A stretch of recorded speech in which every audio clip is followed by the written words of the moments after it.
Tired of feeling like life is passing you by? I'm going to give you the one hack that moved me from being reactive to being proactive with my life. Once I did this, I noticed a huge spike in my happiness. I also realized most people do it backwards. One day I pulled out my calendar and I added my work hours. Then I filled in everything else that I wanted to do on a weekly and monthly basis. Then I looked at my core values to make sure the things I put on there were things that were aligned with what I said I valued. The first time when they weren't aligned, I had a debate with myself about whether I should change the value or the thing on my calendar. Because if it's not aligned, it won't last. Once you do this, you won't be like most people. If someone then asks you to do something that conflicts with what you want to do, the bar for it is going to be that much higher.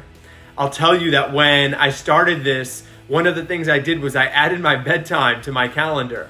I needed to make sure that I was getting 8 hours of sleep because I felt like I could make better decisions when I was having 8 hours of sleep.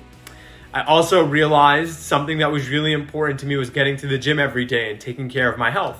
And the only time that I could go to the gym and do it effectively was in the morning. My workouts were really hard and I wanted to make sure that I got the hardest part of my day done first.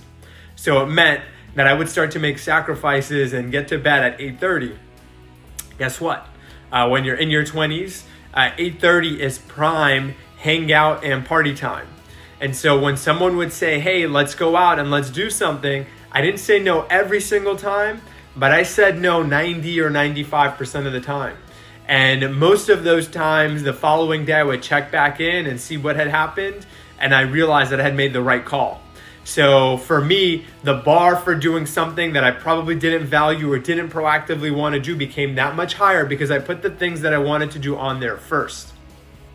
This week, we're reflecting on the question, is everything that's important to me scheduled on my calendar? Don't get too married to the idea of the calendar. I know it's scary for some people. They don't like to live their lives minute to minute with everything scheduled. They want the spontaneity and the flexibility. The calendar is just a tool. Some folks it works better for than others, but sometimes it doesn't, right? And so don't limit yourself by that concept, but more so what I want you to be thinking about is what you're doing are the things that are important to you happening regularly. Because if they're not on there, if you're not intentional about doing them every single week, they likely will not happen. I sat with this question, and for me, I'm going through a new season with our baby girl who just arrived. And I realized I haven't been intentional about thinking about the quality time with her. And so one of the changes I'm going to be making to my life schedule is thinking more intentional about where is that time going to show up. When you have a million things on your plate at any given moment and you constantly find ways to fill up time that you don't have, like I do, if it's not on my priorities, if it's not front and center, then it likely doesn't happen because I'm on to the next thing that's on my list. So for me, it's figuring out where that space is going to live. And once I'm off this video, I'm going to be that much more intentional about making sure that it happens.